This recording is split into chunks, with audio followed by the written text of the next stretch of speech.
Lecture number 66 এ welcome. Mathguru ইনস্টিটিউশনের পক্ষ থেকে প্রত্যেক নবম শ্রেণীর শিক্ষার্থীদের ওয়েলকাম জানাই। প্রিয় শিক্ষার্থীবৃন্দ, আমরা আজকের এই লেকচারে একটি নতুন চ্যাপ্টারে অবস্থান করব। তোমাদের জানাই আছে সেই অবস্থানটার নাম হচ্ছে বৃত্তের ক্ষেত্রফল, এরিয়া অফ সার্কেল। আমরা এর আগে বৃত্তের কিন্তু পরিসীমা অর্থাৎ পরিধি নির্ণয় করা শিখেছি। সেখানে বৃত্তের ব্যাস বা ব্যাসার্ধ থেকে পরিধি নির্ণয় বা পরিধি সংক্রান্ত বিভিন্ন রকম অঙ্ক আমরা করেছি। আজকে আমরা ক্ষেত্রফল সংক্রান্ত অঙ্কগুলো করব। তোমরা বৃত্তের ব্যাসার্ধ, ব্যাস এবং পরিসীমার সম্পর্ক যদি জানা থাকে, তোমরা কিন্তু সহজেই তাহলে এই বৃত্তের ক্ষেত্রফলের অঙ্কগুলো বুঝতে পারবে। তোমাদেরকে রিকোয়েস্ট করবো তোমরা মন দিয়ে ব্যাপারগুলোকে বোঝো, কিভাবে অঙ্কগুলো নামাতে হয় সেগুলো বুঝতে হবে। দেখো, আমরা আগে দেখে নেব যে আমাদের বৃত্তের ক্ষেত্রফলে অ্যাকচুয়ালি কি কি আছে। বৃত্তের পরিধি, যেমন বৃত্তের পরিধি থেকে আমরা পেয়েছিলাম যে বৃত্তের পরিধি নির্ণয়, তারপর সেখান থেকে পাইয়ের ধারণা যেটার মান হচ্ছে 22/7 এবং তার সংক্রান্ত বিভিন্ন সমস্যার সমাধান করেছিলাম। আজ কিন্তু আমরা এই বৃত্তের ক্ষেত্রফল অর্থাৎ 18 নম্বর আমাদের যে চ্যাপ্টারটি আছে, সেই 18 নম্বর চ্যাপ্টারে বৃত্তের ক্ষেত্রফলে আমরা কিন্তু বৃত্তাকার ক্ষেত্রের ক্ষেত্রফলের সূত্রের ধারণাটা পাবো, বৃত্তকলার ক্ষেত্রফলের সূত্রের ধারণা পাবো এবং বাস্তব সংখ্যার সমস্যার সমাধান পাবো। ঠিক আছে, তাতে আমাদের কয়েকটা লেকচার হতে পারে এবং বৃত্তের ক্ষেত্রফল থেকে আমরা কি নাম্বার পাবো সেই ডিস্ট্রিবিউশনটা যদি আমরা জানতে পারি, তাহলে কিন্তু আমাদের পক্ষে অনেক সুবিধা হবে। যেমন আমাদের কাছে বৃত্তের ক্ষেত্রফলটা যাবে তোমাদের পরিমিতি সংক্রান্ত ব্যাপারে, অর্থাৎ আমাদের কাছে যে পরিমিতি আছে সেখানে যে 3টি প্রশ্নের মধ্যে 2টো প্রশ্ন উত্তর দিতে হবে, সেই চ্যাপ্টারে আমরা কিন্তু 6 নম্বরের জন্য প্রস্তুতি নিচ্ছি। 6 নম্বর জন্য প্রস্তুতির জন্য শুধু 6 নম্বর নয়, আমাদের কাছে কিন্তু অনেক তোমাদের জ্যামিতি সংক্রান্ত, অর্থাৎ জ্যামিতি বলছি পরিমিতি সংক্রান্ত 2 এবং 4 মোট 6 প্লাস বট কোশ্চেনের জন্য 6, টোটাল 12 নম্বর পেতে আমাদের এই চ্যাপ্টারগুলো অনেক হেল্প করবে। তাই আমি বলবো একটু মন দিয়ে দেখো। আমরা অলরেডি 18 নম্বর চ্যাপ্টারে অবস্থান করেছি। সূচিপত্র যদি তোমরা লক্ষ্য করো, সেখানে দেখো বৃত্তের ক্ষেত্রফলটা কিন্তু 247 থেকে 261 পেজ এর মধ্যে সীমাবদ্ধ আছে। তাই আমরা কিন্তু লিখে নিয়েছি যে 247 থেকে 261 পেজের মধ্যে আমরা কিন্তু একে একে যতটা পোর্শন 1 ঘন্টা লেকচার করার জন্য আমরা কিন্তু তৈরি হব এবং আমরা তৈরিও যে আমাদের বৃত্তের ক্ষেত্রফল নিয়ে ক্লাস করার জন্য। ওকে, তাহলে আমরা চলে যাই আমাদের বৃত্তের ক্ষেত্রফল নিয়ে।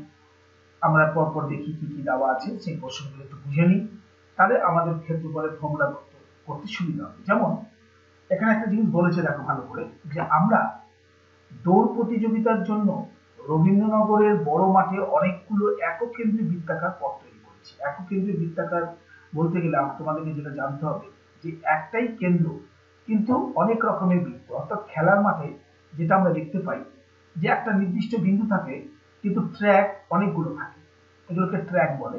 এদেরকে বলা হয় একক কেন্দ্রীয় বৃত্ত, অর্থাৎ এদের কেন্দ্র কিন্তু একটা নির্দিষ্ট, শুধু চেঞ্জ যেটা হচ্ছে, এটা যদি পি কেন্দ্র হয় তাহলে যেটা চেঞ্জ হচ্ছে সেটা হচ্ছে ব্যাসার্ধ চেঞ্জ হচ্ছে। দেখো, এই হচ্ছে ব্যাসার্ধ। ওকে, এই হচ্ছে ব্যাসার্ধ। তো ব্যাসার্ধটা শুধু চেঞ্জ হবে, কেন্দ্রটা কিন্তু একই থাকবে। এই জন্য এটাকে বলা হয় একক কেন্দ্রীয় বৃত্ত। ওকে, একক কেন্দ্রীয় বৃত্তাকার পথ তৈরি করেছি। এবার আমরা ঠিক করেছি যে মাঠের মাঝের বৃত্তাকার জায়গাটা রং করব। মাঠের মাঝখানে যে বৃত্তাকার জায়গা আছে সেটাকে রং করব। সেই রং করতে গেলে আমাদের তো বাউন্ডারি বরাবর দেখলে হবে না, আমাদের কিন্তু এই বাউন্ডারি পোর্শন না দিয়ে আমাদের কিন্তু ভিতরের পোর্শনটাকে জানতে হবে। ভিতরের পোর্শন মানেই হচ্ছে আমরা যেটা জানবো সেটা হচ্ছে আমাদের ক্ষেত্রফল। ওকে, তাই কতটা জায়গায় রং করব এটা জানতে গেলে দেখো এখানে বলেছে কতটা বৃত্তাকার জায়গা রং করার জন্য এই বৃত্তাকার জায়গা, তাহলে আমরা কি জানতে হবে? পরিধি না ক্ষেত্রফল? অবশ্যই ক্ষেত্রফল জানতে হবে। তাহলে আমরা এখানে নোট করবো ক্ষেত্রফল জানতে হবে। ঠিক আছে, তাহলে মেপে দেখছি বৃত্তাকার জায়গাতে ব্যাসের দূরত্ব, অর্থাৎ ব্যাস যদি পেয়ে যায় তাহলে কিন্তু ব্যাসার্ধ পেয়ে যাবো। ব্যাসার্ধ কত হবে? তাকে 2 দিয়ে ভাগ, তাই না? ব্যাসকে 2 দিয়ে ভাগ করলে ব্যাসার্ধ আমরা জানি, তাতে যা বেরোবে মনে করো এখানে বেরো 9 × 18 8 × 16, তাহলে 98 সেন্টিমিটার। তাহলে আমরা যদি ব্যাসার্ধ পেয়ে যাই তাহলে কিন্তু আমরা এবার ক্ষেত্রফল পেয়ে যাবো। তার জন্য ক্ষেত্রফল যেটা আবিষ্কার হয়েছে সেই আবিষ্কারের পদ্ধতিগুলো এখানে দেখানো হয়েছে। তবে আমাদের শুধু যেটা জেনে রাখতে হবে যে আবিষ্কারটা কিভাবে হয়েছে না জেনে আমাদের বৃত্তের ক্ষেত্রফলের ফর্মুলা হচ্ছে পাই, মানে পাই এর আগে পরিধিতে পেয়েছিলাম 2 পাই আর, এখন আমরা পাবো পাই আর স্কোয়ার। এই যে স্কোয়ার আসলো সঙ্গে সঙ্গে এটা হয়ে যাবে বর্গ একক।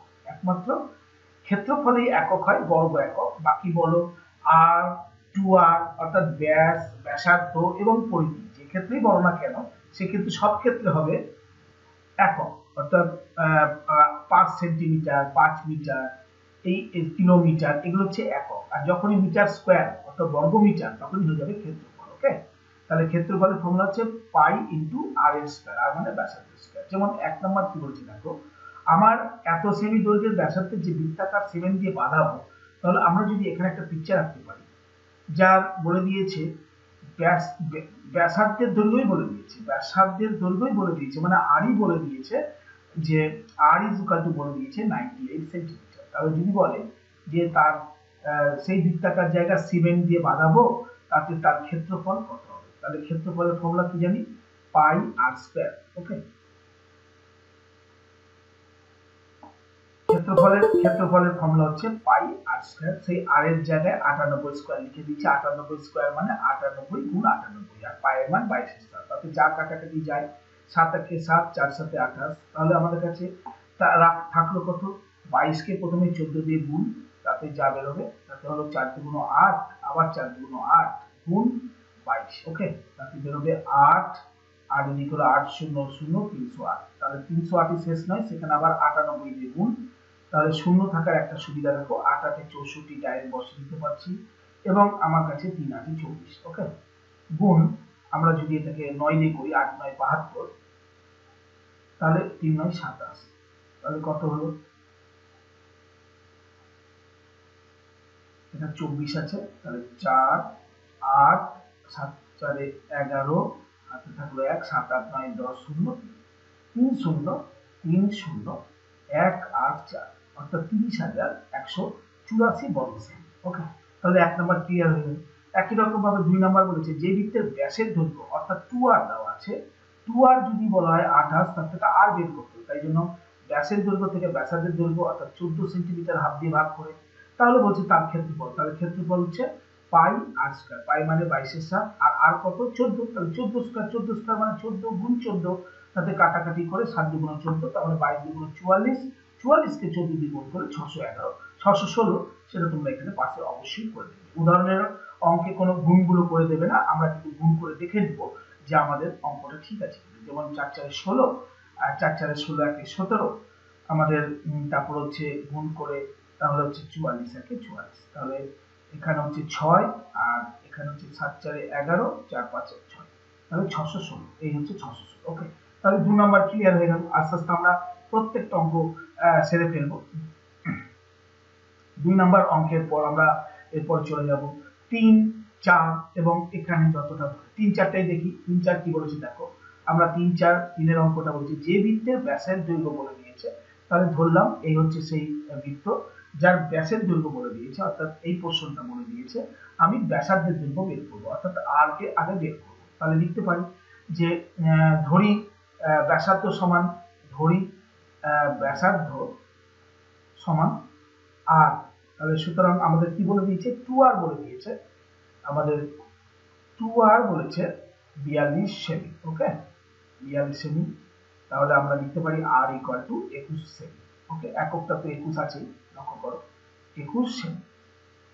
তাহলে সেন্টিমিটার এককে r পেয়ে গেলাম, বলছে ক্ষেত্রফল কত, তাহলে লিখতেই পারি। সুতরাং নির্ণেয় বৃত্তের ক্ষেত্রফল, নির্ণেয় বৃত্তের ক্ষেত্রফল, ওকে, নির্ণেয় বৃত্তের ক্ষেত্রফল, সব ফর্মুলা বেস, ফর্মুলাটা ভালো করে রক্ত রাখতে হবে। কি, ক্ষেত্রফল সমান পাই মানে 22 এর 7, আর স্কয়ার, আর স্কয়ার মানে 21 গুণ 21। ওকে, 21 গুণ 21, তাতে কাটাকাটি কত কত দাঁড়াচ্ছে, 21 গুণ 21 এ আমরা দেখতে পাচ্ছি 3 7 21 হচ্ছে, তাহলে 22 দুগুণ 66 গুণ 21, যা বেরোবে সেটাই হচ্ছে উত্তর। অবশ্যই একক হবে বর্গ সেমি। তাহলে 66 কে 21 দিয়ে আমরা যদি এখানে গুণ করি, তাহলে 1 দিয়ে সুবিধা হচ্ছে 66 1 66, আর ইনটু 6 দুগুণ 12, 6 দুগুণ 12 13, তাহলে 6 6 8 আমাদের 3 1 1386, তাহলে লিখে ফেলি 1386। তোমাদের যতই কষ্ট, গুণ কিন্তু তোমাদের পাশে করে দেখাতে হবে। ওকে, একক কি লিখবো, বর্গ সেমি বা সেন্টিমিটার স্কয়ার, যে যেমন ভাবে লিখতে পারে। আচ্ছা 4 অঙ্কটা তো দেওয়াই আছে, কি বলছে ক্ষেত্রফল দেওয়া আছে ব্যাসার্ধ দৈর্ঘ্য, তাহলে ধরে নিই ব্যাসার্ধ আর, তাহলে ক্ষেত্রফল হচ্ছে পাই আর স্কয়ার মানে 22 স্কয়ার, তাহলে 22 আর স্কয়ার মানে হচ্ছে এইটা, তাহলে 22 সাথে এদিকে এসে 7 22 কাটাকাটি করে 63 ইনটু 7, তাহলে আর স্কয়ার যদি 63 ইনটু 7 হয়, তাহলে 63 কে যদি ভাঙি তাহলে 7 9 63, একটা 7 থাকলো, তাহলে আর কত √2 7 7 থেকে গেল, আর 9 কে 3 গুণ 3 করলাম, তাহলে √2 নিয়ম হচ্ছে দুটোর জন্য একটা করে বেরোয়, তাহলে 7 গুণ 3 তার মানে 21, তাহলে ব্যাসার্ধ লিখব 21 মিটার, যেহেতু এখানে বর্গ মিটার আছে তাহলে একক দেখে অবশ্যই এখানে মিটার হবে। ওকে, তাহলে এইভাবে একে একে আমরা অনেক অঙ্ক করব, বিশেষ করে যেমন 5 অঙ্কটা যে দেওয়া আছে ওই রকমই দেওয়া আছে, একটি বৃত্তের ক্ষেত্রফল দেওয়া আছে, তাহলে আমরা 5 অঙ্কটা যদি এখানে করতে চাই, একটা বৃত্ত আছে যার আবার ক্ষেত্রফল দেওয়া আছে মানে এরিয়াটা দেওয়া আছে, এই পোর্শনটা দেওয়া আছে, তাহলে সেখান থেকে আমরা আর পেতে গেলে আমাদের কেন্দ্র থেকে একটা কিন্তু ব্যাসার্ধ অবশ্যই আনতে হবে। ঠিক আছে, তাহলে ধরে নিব যে বৃত্তের ব্যাসার্ধ আর, আচ্ছা তার আগে 1 2 বর্গ মিটার আর 54 ডেসিমিটার, তাকে আমরা কিভাবে এককটাকে একটু চেঞ্জ করতে হবে, এককটা হচ্ছে 1 বর্গ মিটার হচ্ছে আর 54 ডেসিমিটার, তাহলে 1 বর্গ মিটার মানে কি, 1 বর্গ মিটার মানে হচ্ছে একে যদি আমি তোমার ডেসিমিটারে চেঞ্জ করি, তাহলে এখানে কিন্তু 1 বর্গ ডেসিমিটার 54 বর্গ ডেসিমিটার হবে। হ্যাঁ 54 বর্গ, এটা মিস গেছে, এখানেও একক দুটোই বর্গ না হলে হবে না, তাহলে 1 বর্গ মিটার মানে 1 গুণিত মিটারকে ডেসিমিটার করতে হলে 3 হেনি যেটা আমি নি ডেসিমি 10 দ্বিগুণ করার কথা, কিন্তু বর্গ আছে মানে সেখানে 100 আরেকটা 10 দ্বিগুণ করতে হবে, তাহলে সেটা হবে কিন্তু 100 বর্গ ডেসিমিটার, 100 বর্গ ডেসিমিটার। ঠিক আছে, এটা মাথায় রাখো। এবার তার সঙ্গে যেহেতু আরেকটা 54 বর্গ ডেসিমিটার আছে, তাহলে 54 যোগ করতে হবে, তাহলে আমরা লিখব 154 বর্গ ডেসিমিটার, কারণ বর্গ ডেসিমিটারের সঙ্গে ডেসিমিটার কিন্তু কিছু করা যায় না, কারণ এখানে ভুল প্রিন্টিং মিস্টেক আছে, আমাদের 154 বর্গ ডেসিমিটার হবে। ওকে, এটা একটু মাথায় রাখবে, বর্গ ডেসিমিটার। আর এখানে লিখব কি, যে বৃত্তাকার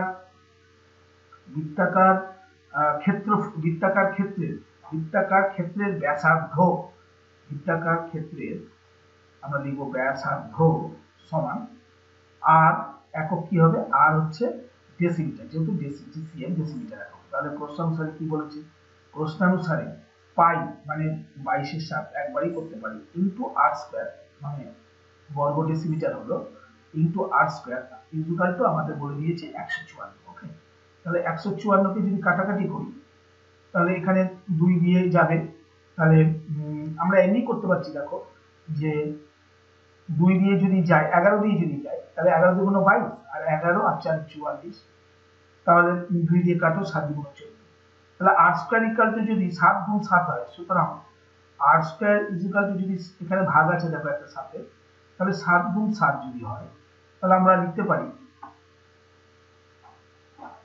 সুতরাং আর ইকুয়াল টু √2 7 গুণ 7, এবং √2 এর জন্য একটা 7 বেরিয়ে যাবে, কিন্তু আমাদের কি চেয়েছে ব্যাসার্ধ দৈর্ঘ্য, তাহলে আমরা লিখতে পারি নিম্ন ব্যাসার্ধ দৈর্ঘ্য 7 ডেসিমিটার। ওকে, নিম্ন ব্যাসার্ধ সমান 7 ডিসিএম। ওকে, তা এইভাবে আমরা তোমাদের 5 অঙ্কটা করে দেখালাম। 6 অঙ্কটা কি বলছে দেখো, আমাদের পাড়ার বৃত্তাকার পার্কের পরিধি দেওয়া আছে, একটু নতুনত্ব আসতো, পরিধি মানে বাউন্ডারি দেওয়া আছে, সেই বাউন্ডারি কি, এখান থেকে স্টার্ট, এই হচ্ছে আমাদের বাউন্ডারি। ওকে, এবার বাউন্ডারি যদি দেওয়া থাকে তাহলে সেটা কত, 264 করে দিচ্ছে, তাহলে ধরে নিই ব্যাসার্ধ আর, তাহলে ব্যাসার্ধ যদি আর ধরে নিই, তাহলে আমরা জানি শর্তানুসারে পরিধি মান হচ্ছে 2πr, সেটা কিন্তু 264 বলে দিয়েছে, তাহলে এর থেকে আর এর মানটা পাবো কি করে, তাহলে এই ক্যালকুলেশনটা অবশ্যই করে দেখাবো, 2 into 22/7 into 22/7 into r equal to 264, কাটাকাটি কি যায় দেখি, 264, আর এর মান পেয়ে যাব, যদি আমি 2 দিয়ে কাটি তাহলে 2 একে 2, 3 দুগুণ 6, 2 দুগুণ 6, আর একে যদি করি 6 দিয়ে, দেখো 6 দুগুণ 12, 6 দুগুণ 12 তাহলে 6, তাহলে আর এর মান হচ্ছে 6 7 42। ওকে, তাহলে আর এর মান হচ্ছে 42, একক কি হবে, একক হচ্ছে মিটার, তাহলে একক হচ্ছে মিটার। ওকে, এমটি ডট। তাহলে বৃত্তাকার পার্কের এবার ক্ষেত্রফল চেয়েছে, দেখো কত সুন্দর ইন্টারেস্টিং যে আমরা প্রথমে পরিধি থেকে আর বের করলাম, তারপর আর থেকে আবার রিলেটেড ক্ষেত্রফল পাই আর স্কয়ার, পাই মানে 22/7 আর আর স্কয়ার মানে 42 গুণ 42, তাতে কাটাকাটি করে 6 7 42, তাহলে 6 দুগুণ 12, 6 দুগুণ 12 একে 13, তার সঙ্গে আমাদের গুণ করতে হবে 42 42। ওকে, তাহলে 2 দিয়ে গুণ করো, 2 দিয়ে 4, 2 দিয়ে 4, 3 দিয়ে 6, 2 একে 2 গুণ 4 দুগুণ 8, 3 4 12, 4 4 5। তাহলে 4 8 6 14, আর এখানে 5 5 5 5 4 4। ওকে, সুন্দর একটি মান বেরোলো 5 5 4 4। তাহলে আমরা এখানে লিখে দিলাম যেটা বেরোলো 5 5 4 4 এত বর্গমিটার। পরীক্ষায় এগুলো অঙ্ক আসার সম্ভাবনা খুব বেশি, কারণ বেশি পরিশ্রম করাবে না, তোমাদেরকে এখানে পরিধি থেকে আর বের করে আর এর মানটা ফর্মুলা দিয়ে বসে। এই যে তিনটা রিলেটেড অঙ্ক, এই ধরনের অঙ্ক আমার কাছে ভেরি ভেরি ইম্পর্টেন্ট লাগে। তোমরা কিন্তু এগুলো ভালো করে একটু প্র্যাকটিস করে নেবে, এই উদাহরণ থেকেও কিন্তু দিয়ে দিতে পারে। আচ্ছা, 7 নাম্বার বলেছে পরিধি এত ক্ষেত্রফল কত। তাহলে আমরা যদি একই রকম ভাবে 7টাকে যদি আমরা একটু এই জায়গাটায় নিয়ে আসি 7 এর অঙ্কটা, তাহলে 7 এর অঙ্কটা আমরা এখানে দেখাচ্ছি। দেখো, বলছে যে বৃত্তাকার জমির পরিধি, তাহলে আমরা ক্ষেত্রফল বের করতে গেলে আগে ব্যাসার্ধ বের করতে হবে। তাহলে অবশ্যই প্রথমে যেটা করতে হবে, একটা বৃত্তাকার পিকচার রাখতে হবে এবং সেখানে এটাকে আর ধরে নিতে হবে, ব্যাসার্ধ হচ্ছে আর, পিকচারে আর দিয়ে দিতে হবে এবং লিখতে হবে এখানে যে ধরি বৃত্তাকার জমি, যা বলেছে সেটাই লিখবো, বৃত্তাকার জমির ব্যাসার্ধ, জমির ব্যাসার্ধ সমান আর, একক কি আছে আর মিটার, নাকি এই যে মিটার একক। ওকে, আর মিটার। তাহলে প্রশ্নানুসারে কি দাঁড়াচ্ছে, প্রশ্নানুসারে এটা আমি লিখে দিচ্ছি প্রশ্নানুসারে, তোমরা এটা প্রশ্নানুসারে যেভাবে লিখবে এটা প্রশ্নানুসারে কমা 2 ইন্টু 22 অর্থাৎ 2 পাই আর, 2 ইন্টু 22 ইন্টু আর বলেই নিচে সেটা যে 44। ওকে, তাহলে দেখো কত সুন্দর উত্তরটা বেরোচ্ছে, 22 দুগুণ 44, 2 দিয়ে 2, তাহলে আর এর মান কত, সুতরাং আর ইকুয়াল টু 7। তো আর যদি 7 পেয়ে যাই তাহলে আমি কিন্তু ক্ষেত্রফল অনায়াসে পেয়ে যাবো। তাহলে সুতরাং নির্ণেয় ক্ষেত্রফল আমরা এখানে লিখতেই পারি যে নির্ণেয় ক্ষেত্রফল কি ফর্মুলা, যে পাই মানে 22 ইন্টু আর স্কয়ার, আর মানে 7 ইন্টু 7 আর স্কয়ার। তাহলে একটা 7 কেটে গেল, তাহলে 7 দুগুণ 14, 7 দুগুণ 14 154, একক কি মিটার। তাহলে আমাদের না সরি মিটার নয়, মিটার স্কয়ার, কারণ ক্ষেত্রফল বেরিয়ে করেছি মিটার স্কয়ার বা বর্গ মিটার লিখতে পারো। ওকে, এইভাবে 7এরটার পর 8এর অঙ্কটা তোমাদেরকে বুঝাচ্ছি। দেখো, যে আমাদের পাড়ার ক্লাব ঘরের বলয়াকৃতি, বলয়াকৃতি মানে হচ্ছে একটি বৃত্ত থাকবে, তার মাঝখানে সেম কেন্দ্রের আরেকটি বৃত্ত থাকবে এবং এর যে রাস্তাটি অর্থাৎ এই পোর্শনের ডিসটেন্স কিন্তু সেম হবে। এটা হচ্ছে বলয়ের বৈশিষ্ট্য। অর্থাৎ এখানে একটি ছোট হাতের আর আছে এবং একটি বড় হাতের আর আছে। ছোট হাতের আর হচ্ছে ছোট বৃত্তের ব্যাসার্ধটা, আর বড় বৃত্তের আর হচ্ছে বড় বৃত্তের ব্যাসার্ধ। সেখান থেকে আমরা প্রচুর অঙ্ক পাবো, কারণ বলয়ের ক্ষেত্রে সেই ফর্মুলা হচ্ছে পাই, এই বলয়ের ক্ষেত্রফল এর ফর্মুলা হচ্ছে পাই বড় হাতের আর স্কয়ার বিয়োগ ছোট হাতের আর স্কয়ার। এটা আমাদের জানা আছে, আর না জানলে আমরা জেনে নিলাম। এটা হচ্ছে বলয়াকৃতি ক্ষেত্রের ক্ষেত্রফল, পাই বড় হাতের আর স্কয়ার বিয়োগ ছোট হাতের আর স্কয়ার। ওকে, তাহলে দেখি এখানে কি কি কন্ডিশন দেওয়া আছে। এই বলয়াকৃতি লোহার পাত আছে যার ভিতর এবং বাইরের ব্যাসের দৈর্ঘ্য দেওয়া আছে, মানে 2r, 2 বড় হাতের আর দেওয়া আছে, তাহলে তাকে 2 দিয়ে ভাগ করলে অর্থাৎ ভিতরের ব্যাসের দৈর্ঘ্য 18 হলে ভিতরের ব্যাসার্ধের দৈর্ঘ্য কত, 18 কে 2 দিয়ে ভাগ 9। আবার তাহলে ক্ষেত্রফল কত, পাই আর স্কয়ার। কিচ্ছু করবো না, এইভাবে রেখে দেবো, কাটাকাটি করতে যাবে না। পরিমিতির অঙ্কে একটি মজা, কাটাকাটি করে না করে লাস্টে যদি এটা একদম সমান করি অঙ্ক এই ক্যালকুলেশন, তাহলে কিন্তু সহজে মান বেরিয়ে যায়। ওকে, আচ্ছা, তাহলে এবার লোহার পাতের বাহিরের ব্যাস দেওয়া আছে, বাহিরের ব্যাস দেওয়া আছে 32, তাহলে ব্যাসার্ধ কত 16। তাহলে এবার সব বাইরের বাইরে, তাহলে বাহিরের ক্ষেত্রফল কত, পাই আর স্কয়ার। তাহলে বলয়টিতে লোহা আছে কত, বলছে বলয়টিতে কত বর্গ সেমি, সব সেমি এককে আছে, সেরকম চিন্তা নেই। পাই আর স্কয়ার, পাই কমনই না, আর স্কয়ার বিয়োগ আর স্কয়ার, আর কত 16 বড় হাতের আর ছোট হাতের আর হচ্ছে 9, তাহলে 16 স্কয়ার বিয়োগ 9 স্কয়ার। এবার এই ক্ষেত্রে কি করব, বীজগণিতিক ফর্মুলা ফেলবো, একবার ফেলবো যোগ, একবার ফেলবো বিয়োগ। তাতে কি ক্যালকুলেশন দাঁড়াচ্ছে দেখো, 22 ইন্টু আমাদের 16 আর 9 যোগ করলে 25 এবং 16 থেকে 9 বাদ দিলে 7। দেখো কত সুবিধা হবে, 7 7 কেটে গেল, খুব সুবিধা। এগুলো এই সুবিধাটা কিন্তু আমাদেরকে নিতে হবে, লাস্টে ক্যালকুলেশন করবো। ওকে, 25 দুগুণ 50, আবার 25 দুগুণ 50, 550, একক কি হবে 550। ওকে, 550 বর্গ সেমি। এই হচ্ছে আমাদের 8 নম্বর অঙ্ক। একই রকম ভাবে বলয়ের অঙ্কগুলো আমাদের কাছে ভেরি ভেরি ইম্পর্টেন্ট মনে হয়, তোমরা কিন্তু অবশ্যই ইম্পর্টেন্ট অঙ্কগুলো একবার করে প্র্যাকটিস করে যাবে। ওকে, আচ্ছা, 8 এর পর এবার আমরা চলে যাব 9 থেকে বাকি অঙ্কগুলো দেখার। 9 এর অঙ্কটা আমরা প্রস্তুত, 9 এর অঙ্কটা তোমাদেরকে দেখাই, এই জায়গাটায় 9 এর অঙ্কটা দেখাই, যে একটি লোহার বলয়ের ভিতর এবং বাইরের ব্যাসের দৈর্ঘ্য ঠিক আগের অঙ্কের মতো। তাহলে আমরা এখানে একটা বলয় এঁকে নিতেই পারি, এখানে একটি বলয় এবং এখানে একটি বলয়। যার ভিতরের ব্যাসার্ধ আমি ব্যাস দেওয়া আছে, আমি ব্যাসার্ধ বের করে নিব এবং বাইরের যে ব্যাসটা দেওয়া আছে তার থেকে ব্যাসার্ধ বের করে নিব। তাহলে আমরা এখানে সুন্দরভাবে একটি ছোট করে লিখব যে লোহার বলয়ের ভিতরের বৃত্তের লিখি লোহার বলয়ের ভিতরের ব্যাস, আগে লিখি ভিতরের ব্যাসার্ধ, ভিতরের ব্যাসের জন্য সুন্দর করে এইভাবে আমরা লিখব ভিতরের ব্যাসার্ধ